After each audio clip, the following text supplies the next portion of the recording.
개편안 제가 분석을 해보니까 애기 좀 많이 낳으란 얘기가 결론인 것 같습니다. 네, 안녕하세요. 재테크 말하는 두꺼비 세무사입니다. 제가 좀 전에 영상 이 보도자료 풀리자마자 바로 한번 급하게 찍었었는데요. 지금은 조금 이걸 분석해서 다시 한번 찍어보도록 할게요. 왜 상속세가 난리였냐? 상속세 너무 난리였죠.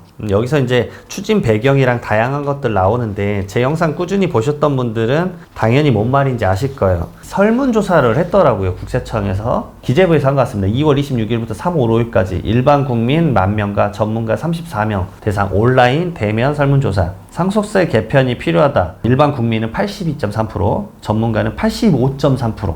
이 정도면 거의 100%예요. 집중 안 하신 분들 제외를 하고 나서는. 상속세 개편이 필요하다라고 했고, 유산취득세의 전환이 필요하냐? 일반 국민은 71.5%, 전문가는 79.4%가 필요하다고 했어요. 그리고 상속세가 2000년도부터 2023년도까지 세수 및 과세자 수를 봤더니 와, 장난 아니네요. 얼마나 증가됐을 것 같으세요? 2000년도는 1400명, 근데 23년도에는 거의 2만 명이 신고해서 14배, 14.4배, 과세자 비율은 10배 이상 증가됐습니다. 말 그대로 상속세 수, 비중, 인원 다 증가가 폭발적으로 증가한 거죠. 그렇잖아요. 제가 여러 번 말했죠. 공제수는 여기였는데 예전엔 여기 아래만 있으니까 아무도 걱정하지 않는 세금이었는데 재산가액이 여기로 올라가니까 그 다음부터는 이제 고민이 되는 세금으로 바뀌었다라는 점입니다. 그래서 저는 이게 여러분들에게 큰 영향이 미칠 거라고 봐요. 자, 그래서 이제 유산취득세 OECD나 여기서도 다 하고 있다, 이렇게 해서 도입을 해야 된다, 뭐 여타 이런 말인데 이건 바로 패스를 하고 어떻게 적용할 것인지 제가 앞서서 말씀드렸지만 결론은 이거예요.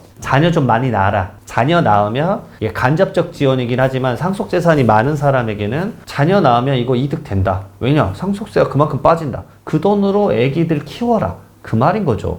지금 사실상 태어나는 아이들 다 중산층 가정에서 태어난 아이들이잖아요. 이 아이들이 그리고 상속재산 많이 받을 건데 더 나아서 이걸로 이제 그 상속세 줄어드는 것만큼 더 말 그대로 육아 비용으로 써. 제가 봤을 때는 그게 간접적 지원을 거의 넘어선 분들이 많을 거예요. 인별로 자녀당 5억 원을 빼주니까 5억 원이 만약 내가 최고 세율이었다 그러면 얼마예요? 2억 5천만 원이잖아요. 2억 5천만 원이면 제가 봤을 때는 자녀가 성인이 될 때까지는 웬만해서는 이 자금으로 키울 수도 있는 분도 있을 거고 적은 금액은 아니잖아요. 꽤나 이게 도움이 될 테니까 그걸로 자녀를 키워라. 말 그대로 상속재산 낮추는데 효과가 줄 거다. 상속세를 낮추는데 효과를 줄 것이기 때문에 자녀를 키워라라는 게 제가 봤을 때는 이 개편안의 본질 같습니다. 사실상 최근 2, 3년 동안 아이를 낳아라 했을 때 그 개편안이 엄청 많았어요. 예를 들어서 떠오른 게 뭐가 있습니까? 혼인 및 출산공제 1억 원짜리 있었잖아요. 증여재산 공제해주는 거. 그 다음에 이제 부영 그룹에서 아이들 출산하면 막 그 회장님이 1억 원씩 줬잖아요. 그래서 기재부에서 부랴부랴 그 세법 개정을 해가지고 직원들의 자녀가 탄생하면 자녀들한테 뭐 1억 원씩 주면 그거 비과세로 해주자. 이런 거 생겼고, 결혼 세액공제 생겼고, 그 다음에 자녀 세액공제 액수 계속 늘려주고 있고, 어떤 환경입니까? 말 그대로 간접적 지원이지만 최대한 많이 해주겠다. 이런 것들의 개편안에 제가 봤을 때 이게 거의 정점을 찍은 게 아닌가 라는 생각이 듭니다. 그래서 과세 방식 앞선 영상에서 말씀드렸지만 받은 만큼 내자예요. ứng는 부담 원칙에 부합하자. 그래서 상속인이 받은 만큼 내게 되어 있는 겁니다. 납세 의무도 각자의 상속세 받은 만큼 내자. 근데 약간의 예외 상황이 생길 수 있으니까 요거 하나 걸어둘게. 그러니까 말 그대로 어떤 상속인 조세 채권이 확보가 안 돼. 그럼 너희들끼리 좀 책임을 져야지. 너희들끼리 얘기 좀 해놨어야지. 그런 상황에서는 제한적으로 연대 납세 의무를 부과할게 라고 조건을 달아놓은 거예요. 과세 대상 피상속이나 상속인 기준으로 가서 한 명이라도 거주자면 국내외 재산 다 포함해서 하겠다. 요즘 피상속인 중에서 국외 자산이 꽤 많으신 분들이 있습니다. 그래서 이런 분들까지 포함하자라는 얘기고요. 자, 그다음 사전증여재산이 메인이죠. 각자 받은 사전증여재산에 대해서만 각자 상속세 계산할 때 합산하자. 왜냐면 내가 안 받은 걸 내가 왜 내? 라는 거죠. 그리고 여기에서 메인적으로 아주 핵심인 거는 뭐냐면 상속인 10년, 이건 그대로예요. 그리고 수유자는 기존에 5년이었는데 이 수유자도 10년으로 늘어납니다.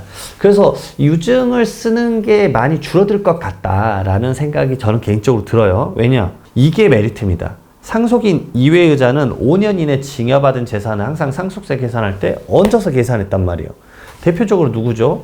사위, 손주, 며느리, 형제, 내연녀, 내연남 이런 거였단 말이야. 근데 이게 사회적 이슈가 되니까 가장 핵심은 가끔 터지는 내연녀, 내연남 사건이에요. 내가 받지도 않은 징여재산에 대해서 내가 상속재산에 얹어가지고 상속인들이 내고 있으니 가정파탄이 2단계로 생겨버리는 거죠. 그 2단계로 생기는 가정파탄을 불필요하다. 징여세 낸 걸로 끝내자. 라고 해가지고 이제 없앤 겁니다. 이건 엄청나게 핵심일 것 같고, 제가 이걸 절세 방안으로 떠오른다 그러면 살아생전에 사위나 며느리나 손주, 형제에게 증여를 빨리빨리 하겠구나. 왜냐하면 상속세로 넘어갔을 때보다는 살아생전에 증여를 하는 게 증여세 부과로 끝나게 되니까 상속재산에 다시 얻는 사태가 안 생기는구나 라는 게 제가 봤을 때는 엄청난 메리트예요. 정말 핵심적으로 제가 봤을 때 이게 아주 중요할 것으로 저는 비춰져요. 이걸로 제가 느낀 거는 뭐냐면 사전 상속 플래닝을 해야 돼요. 사전 증여재산은 결국은 사전에 상속 플래닝을 짜는 거죠. 예를 들어서 이런 식입니다. 자녀가 3명이고 배우자가 1명 있어요. 그러면 앞선 영상에서 보셨지만 자녀 1인당 얼마까지 공제해요? 5억 원이잖아요. 5억, 5억, 5억 주는 거예요. 그리고 배우자는 얼마까지예요? 10억 원까지는 최소 되잖아요. 25억이에요. 근데 내가 상속재산이 30억이 있다고 해볼게요. 그러면 이 5억 원을 손주들한테 줄 것이냐 아니면은 나머지 자녀들이 가져가서 낮은 세율로 낼 것이냐, 이것에 대한 이제 문제만 남아있는데, 말 그대로 지금 상황에서 이렇게 줘도 사실 크게 상관은 없겠다 싶은데 이번 참에 손주 줘버리지 하고 손주 줘가지고 미리 줘서 손주가 이제 결혼할 찰나에 결혼자금으로 쓰고 그 다음에 한 4년 있다 돌아가셔요. 근데 이게 지금까지는 이게 상속재산에 얹어졌는데 4년이 지나도 손주의 자금은 상속재산에 안 얹어지고, 이 4년 전에 받았던 손주의 1억 원은 그 시점의 손주에게는 아주 중요한 결혼자금이나 아니면 주택자금, 주택마련자금으로 소중하게 썼을 거란 말이죠. 그렇기 때문에 이 자산의 증가분에 대해서는 추가로 추징이 안 일어나니까 그런 자산 플래닝에 대한 걱정을 제가 봤을 때는 미리미리 짤 때 상당히 유연하게 짤 수 있겠구나. 상속만 무작정 기다리는 상황은 아닐 수도 있겠구나라는 생각이 듭니다. 근데 한편으로는 이 인적공제하면서 말씀드리겠지만, 인적공제가 지금 말씀대로 상속인들은 직계 존비속은 5억 원씩이에요. 그 외의 사람은 2억 원이고, 그 다음에 수유자는 직계 존비속은 5천만 원, 기타 친족은 1,000만 원입니다. 말 그대로 이제 이게 관계에 따라서 기본공제 액수가 자녀가 대폭 상향이 됐잖아요. 그러면은 제가 걱정되는 바 중에 하나는 또 그게 있습니다. 앞서는 이제 손주나 사위 며느리 주는 거 아주 나이스하죠. 근데 무슨 문제가 생기냐면, 이게 지금 제가 상속이 일어나시는 분들 보면 제가 부의전이란 책에도 썼지 않습니까?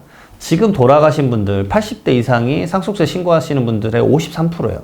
70대 이상이 70%예요. 75% 이상이고 60대 이상이 90% 이상입니다. 그러니까 지금 돌아가시는 분들이 70대 이상이 대부분이거든요. 근데 이분들의 그 젊었을 때 합계 출산율을 계산을 해보면 평균 3명이에요. 평균 3명이라고 제가 주구장창 영상에도 찍었어요.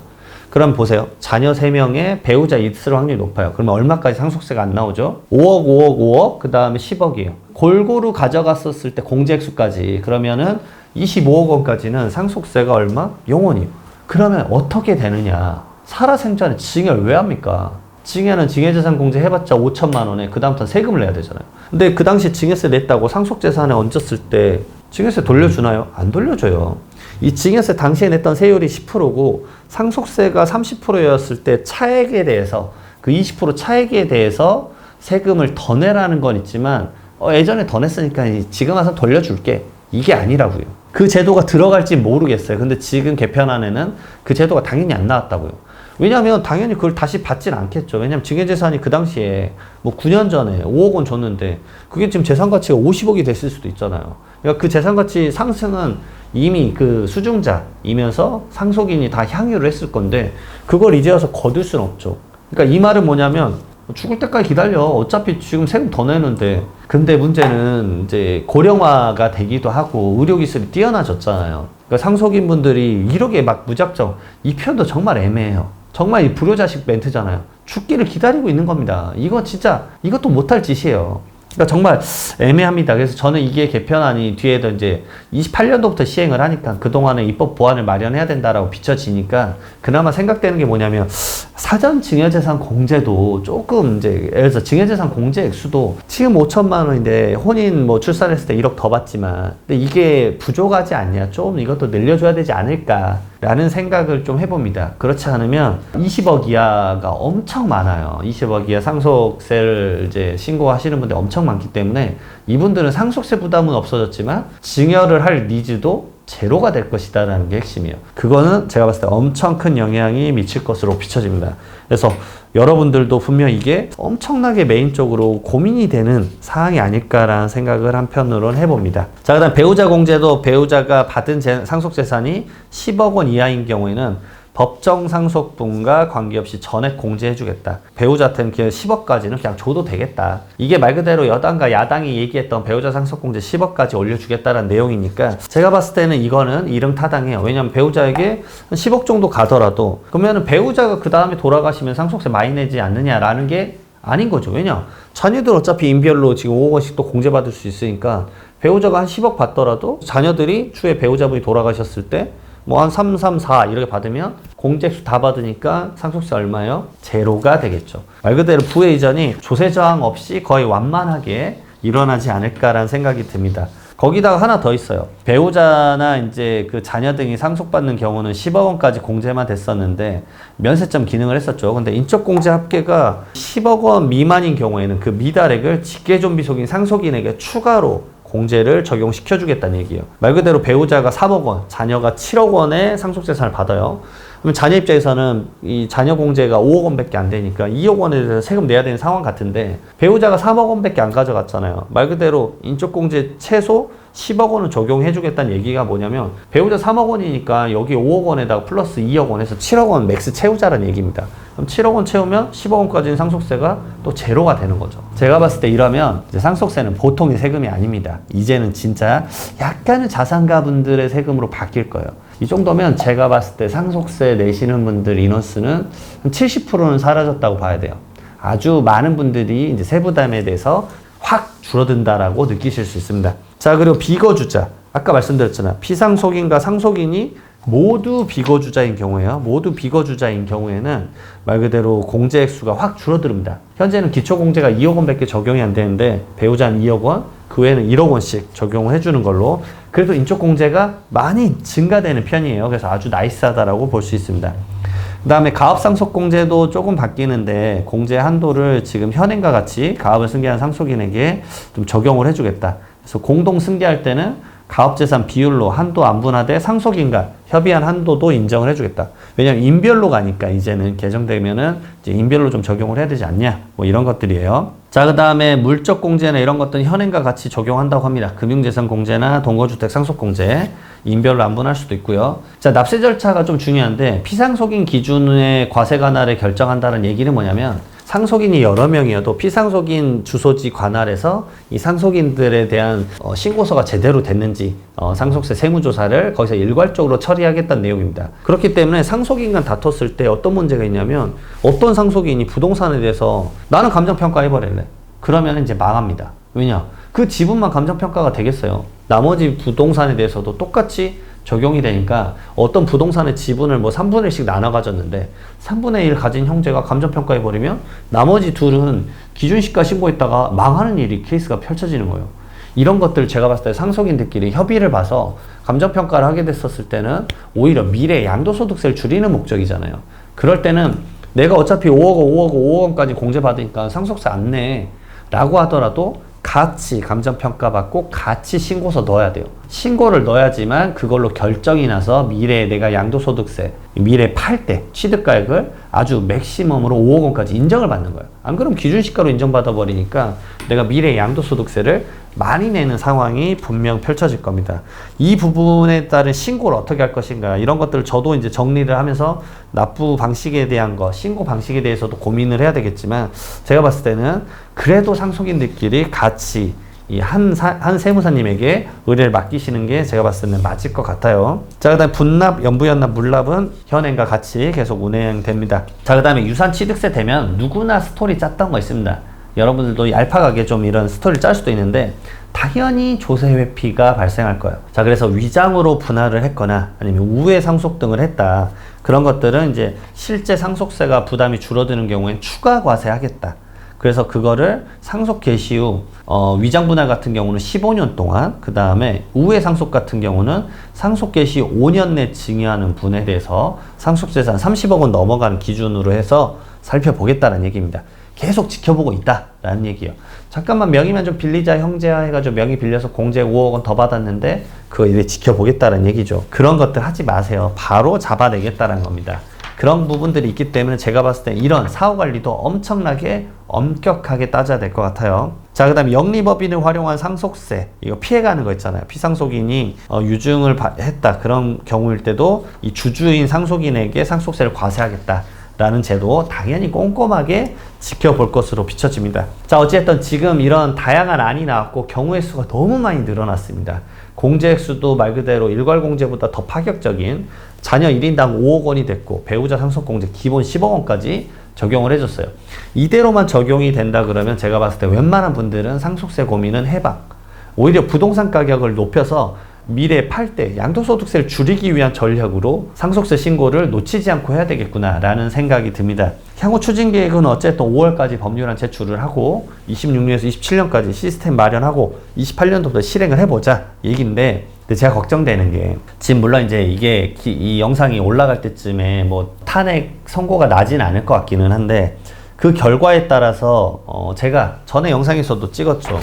기재부는 이렇게 좋은 마음을 가지고 여러분들에게 이제 이런 개편안을 의견을 냈는데 여와 야가 이제 새로운 국면에 만약에 돌입을 해가지고 너무 혼란한 국정 상황이면 이 개편안이 쉽게 바로 되지 않을 것 같아. 지금 잘 돼서 따다다다딱 돼야 28년에 짠 하고 3년 걸리는 건데 만약에 1년 계류되고 2년 계류되면 이거는 2029년, 2030년까지 다시 밀리거나 아니면은 예전엔 그런 일이 있었지 라고 끝나버리는 상황이 펼쳐질 수도 있다라고 저는 비춰집니다.